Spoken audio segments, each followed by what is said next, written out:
Selection committee में तब्दीली, कप्तान की तब्दीली और खिलाड़ियों को आराम देने की पॉलिसी। पाकिस्तान टीम को रास आ गई। दुनिया क्रिकेट में सबसे मुश्किल सरजमीन ऑस्ट्रेलिया में पाकिस्तान ने फतह के झंडे गाड़ दिए।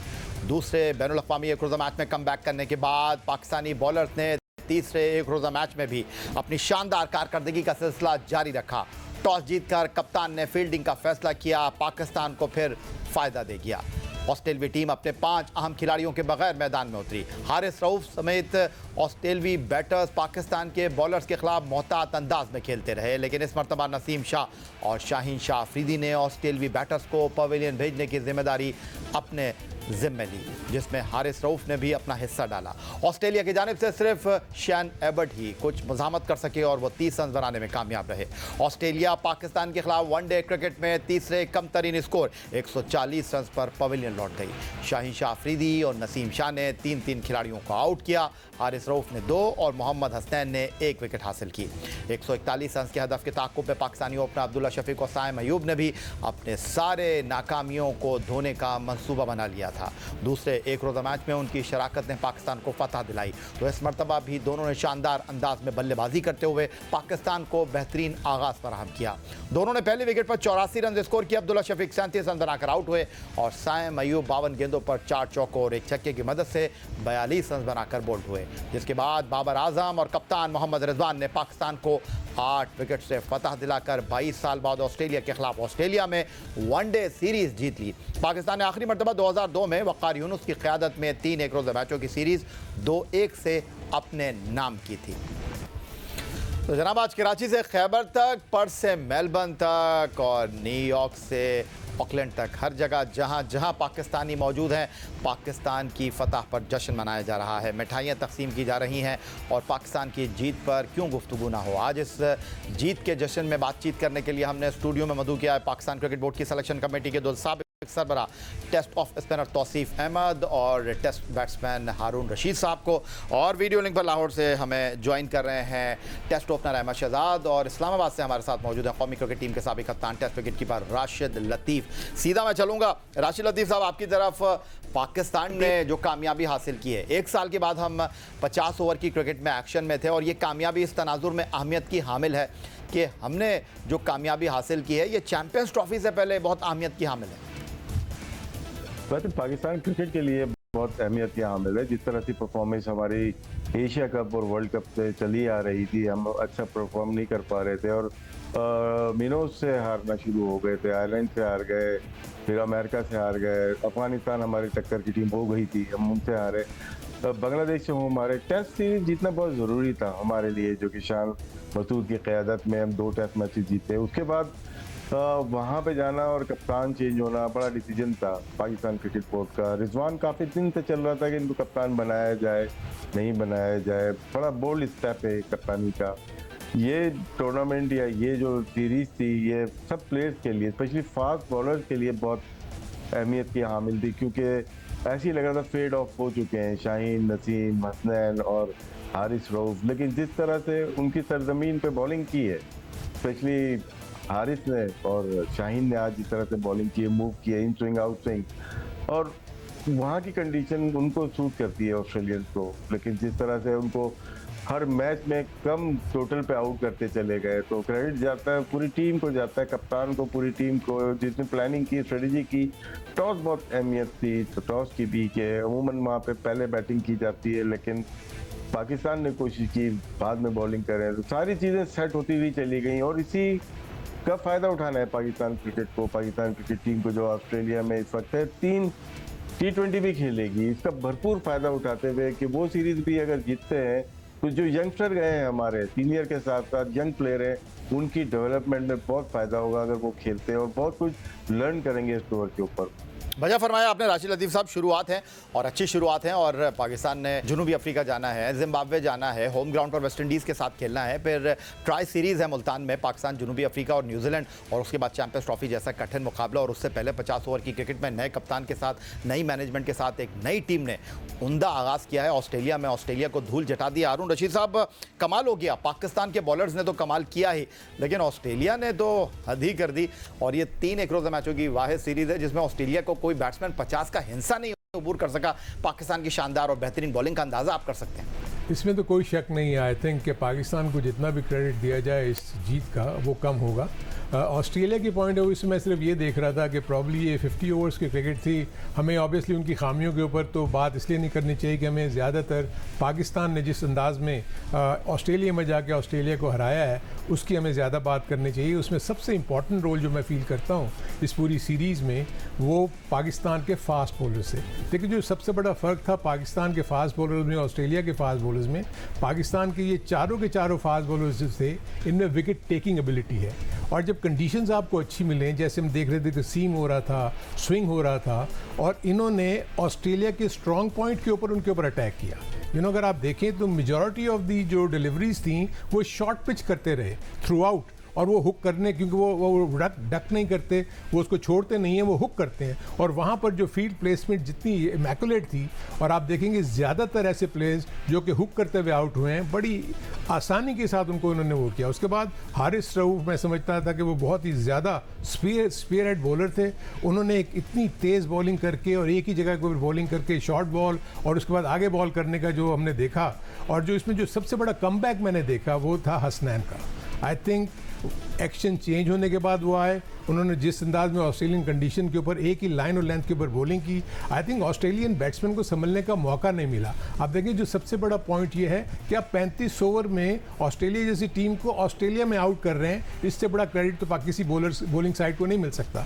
उसके बाद जो इमरजेंस हुई है साइम अयूब की और जो दूसरे जो ओपनर हमारे हैं अब्दुल्ला शफीक, उन्होंने जिस अंदाज में, क्योंकि जब सामने टारगेट कम होता है तो आपके पास थोड़ा वक्त होता है कि आप बॉल को छोड़ भी सकते हैं, आप अपने हिसाब से पेस कर सकते हैं अपनी इनिंग को। और दोनों ने जो दोनों मैचेस थे जो जीते हैं उसमें ओपनिंग पार्टनरशिप ने बड़ा इंपॉर्टेंट रोल प्ले किया, और हमारे जो मिडिल ऑर्डर बैट्समैन को उनको जल्दी एक्सपोज नहीं होने दिया। सो मेरे अपने नज़दीक ओवरऑल अगर हम देखें तो पाकिस्तान की ऑलराउंड एबिलिटी थी जिसकी वजह से पाकिस्तान ये मैच जीता। किसी शक शुबे की गुंजाइश नहीं है जो कारकर्दगी टीम पाकिस्तान ने पेश की है। अहमद, मैं अगर आपकी तरफ आ जाऊँ, जो परफॉर्मेंस पाकिस्तान की है, और जो सबसे इंपॉर्टेंट चीज़ है वो ये है कि कहा यह जाता था कि जनाब फ्लूक लग गया, तुक्का लग गया, जीत गए, लेकिन इस सीरीज़ में ऐसा नहीं हुआ। मेलबर्न में हमने 200 प्लस किया, हमने ऑस्ट्रेलिया के 8 आउट कर लिए थे, आखिरी विकेट पर 40 प्लस ना बनते तो शायद हम पहला मैच भी जीत जाते। फिर उसके बाद एडिलेड में हमने ऑस्ट्रेलिया को आउट क्लास किया, अंडर 200 आउट किया, और आज ऑस्ट्रेलिया को पर्थ में जनाब हमने बिल्कुल लाजवाब कर दिया। 140 रन पर उनको पवेलियन लौटने पर मजबूर कर दिया। तो पाकिस्तान टीम अपने जोबन पर थी, और पाकिस्तान की फास्ट बॉलिंग जो है वो, अगर मैं कहूँ कि उन्होंने बिल्कुल अनप्लेएबल कर दिया ऑस्ट्रेलिया के बल्लेबाजों को। जी ठीक कह रहे हैं, और बहुत सारे पॉइंट्स तो दो सीनियर हमारे जो कॉलीग्स हैं, बड़े सीनियर प्लेयर्स हैं, उन्होंने काफ़ी चीज़ें बड़ी ब्रीफली डिस्कस की और बता दी है पाकिस्तान में क्या है क्या नहीं। उससे पहले सुबह वाले शो में भी हमने बहुत सारी चीज़ें बताई हैं, लेकिन देखें जो जहाँ पे क्रेडिट ड्यू है वहाँ पे देना है। बॉलर्स ने अच्छी बॉलिंग की, बैटर्स ने, साइम ने, अब्दुल्ला ने अच्छी बैटिंग की, लेकिन ये कैसे हुआ एकदम, ये सोचने वाली बात है कि पाकिस्तान क्रिकेट बोर्ड ने कुछ डिसीजंस लिए हैं पीछे जो पहले नहीं ले रहा था।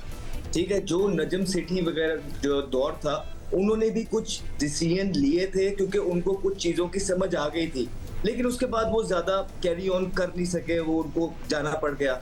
फिर जब मोहसिन नकवी साहब आए तो उन्होंने वो डिसीजंस को रिवर्स किया, और जब रिवर्स किया, एक खुद डिसीजन लिया, वो काम नहीं आया, लेकिन उसके पीछे वो पड़े रहे, परसिस्ट रहे। वो चाहते थे कि जो मैंने डिसीजन लिया उससे ही काम अच्छा हो जाए, हो नहीं पाया।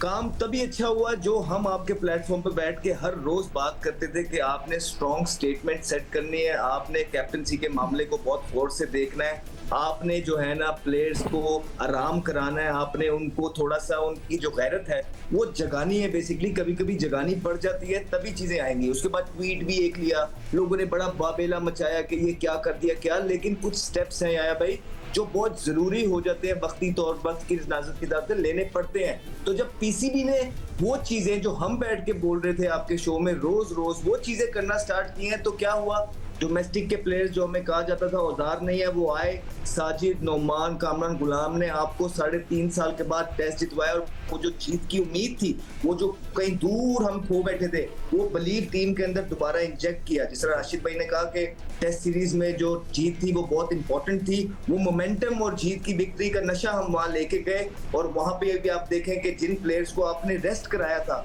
उनको थोड़ा सा आपने कहा था कि excuse me, nobody is better than the game, bigger than the game. उन सब ने आपको परफॉर्मेंस करके दी है, ना सिर्फ बॉलर्स ने।